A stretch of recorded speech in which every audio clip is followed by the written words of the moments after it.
ساری اپوزیشن جو ہے وہ مل بیٹھ کر ملک کی حالات کے حوالے سے ایک مشترکہ حکمت عملی اور ایک مشترکہ موقف اختیار کرے، اور اس کے لیے انشاءاللہ اگلے ہفتے میں تمام جو اپوزیشن کی پارلیمانی سیاسی جماعتیں ہیں اس کی قیادت کو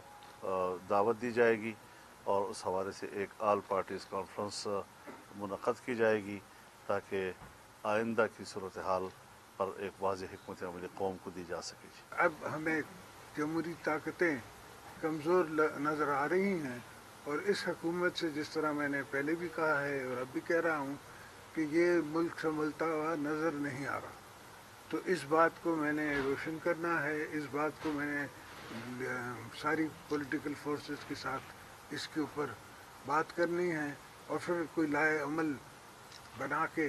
آگے کا لائے عمل بنا کے اور ان سب کو ساتھ لے کے چلنا ہے۔ دوستوں کا آنے کا بسم اللہ، شکریہ۔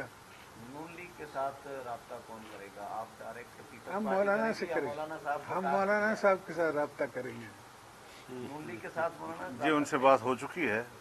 میں خود لاہور میں میاں نواز شریف صاحب سے ملا تھا، اور پھر ان کے اس کے جواب میں میاں شہباز شریف صاحب یہاں میرے گھر میں آ کر بھی مجھے ملے، اور کل بھی میری ملاقات یہاں راجہ ظفر صاحب سے ہوئی ہے، تو اس بات پر سب کا اتفاق ہے کہ انشاءاللہ ہم سب مل بیٹھ کر تو آنے والے مستقبل کے لیے لائحہ طے کریں۔ آصف صاحب، کیا حکومت کے خلاف کوئی عدم اعتماد لانے کی تیاری ہو رہی ہے تمام جماعتوں کو؟ یہ تو وقت بتائے گا، دیکھتے ہیں کتنی طاقت ہوتی ہے، کتنا ہمارے ممبران ہوتے ہیں، کتنے ممبرشپ ہوتی ہے۔ مقصد یہ ہے کہ حکومت جمہوریت پہ چلے، مقصد یہ نہیں ہے کہ صرف حکومت کو گرایا جائے، مگر جو یہ طریقہ طور ہے اور ان کے طور طریقے ہیں یہ جمہوری نہیں ہے۔ مڈ ٹرم الیکشن کی کوئی ڈیمانڈ کی جائے؟ دیکھیں گے، وقت بتائے گا۔ سر یہ بتائیے گا کہ جیسے آپ نے کہا کہ حکومت جمہوریت پہ چلے، تو عدم اعتماد کی جو تحریک ہے وہ بھی تو ایک آئینی وہ ہے، آئینی بات ہے، کوئی غیر آئینی اقدام تو ہے نہیں، تو کیا آپ اس آئینی اقدام کے حوالے سے آگے جائیں گے؟ کیا پاکستان مسلم لیگ نون کے ساتھ، متحدہ مجلس عمل کے ساتھ اور دیگر جماعتوں کے ساتھ، جس طرح سے ایم کیو ایم بھی اس وقت نالاں ہے، اس وقت مینگل صاحب بھی نالاں ہے، تو اس صورتحال میں کیا آپ عدم اعتماد کی جانب جائیں گے یا نہیں جائیں گے؟ سب دوستوں کے ساتھ مل کے ایک بات کی جا سکتی ہے، بات کی جا سکتی ہے۔ ایم کیو ایم اور مینگل سے بات کریں گے؟ دیکھیے، جہاں تک عدم اعتماد کا مسئلہ ہے، عدم اعتماد تو ایک پارلیمانی پروسیجر ہے،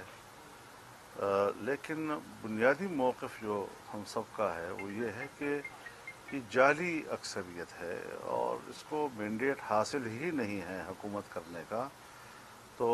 یہ تو بظاہر جیسے ایک شوکت عزیز ہو اور اس کے پیچھے دوسرا جو ہے وہ جلال مشرف ہو، وہی نقشہ دوبارہ گھوم رہا ہے لیکن ایک اور رنگ میں جی۔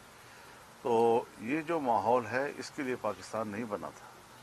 اس کے لیے ہم نے قربانیاں نہیں دی تھی، اس کے لیے ہم نے ضیاء الحق کے ماشاء اللہ سے پنگے نہیں لیے تھے جی، اس لیے لیے تھے کہ یہاں پر ایک معروف جو پوری دنیا میں جانی پہچانی جمہوریت ہوتی ہے وہ یہاں پر ہوگی، اور ہر پارٹی اس جمہوری ماحول کے اندر اپنے نظریات کی خدمت کر سکے۔ لیکن مولانا صاحب، کل کا جو الیکشن ہوا، اس الیکشن کے بعد تو 173 کلیئر فگر ہو گیا ان کے پاس، ایم کیو ایم اور پی این سی کو نکال کے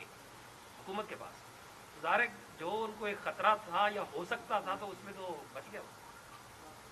ابھی تو ابتدا عشق ہے۔ سر ایک سوال ہے، ایک اور لے لیجیے گا بتائیے سر، کہ ماضی میں جو اپوزیشن کو ہم نے دیکھا اور یہ الزامات بھی آتے رہے کہ اپوزیشن کو متحد نہ رکھنے میں پیپلز پارٹی کا اور آپ کا کردار تھا، جو الیکشن ہوئے پریزیڈینشیل، پرائم منسٹر کا اور جو اسپیکر ڈپٹی اسپیکر کا، تو اس میں کیا ایسی مجبوری آپ کے آڑے تھی کہ آپ اس وقت اپوزیشن کو اکٹھا نہ کر سکے اور اب آپ اکٹھا ہونے؟ ابھی ہم نے آگے کی طرف جانا ہے اور پرانی باتیں کیوں چھوڑ رہے ہیں؟ Beauty of democracy is also disagree کرنا بھی تو بیوٹی آف ڈیموکریسی۔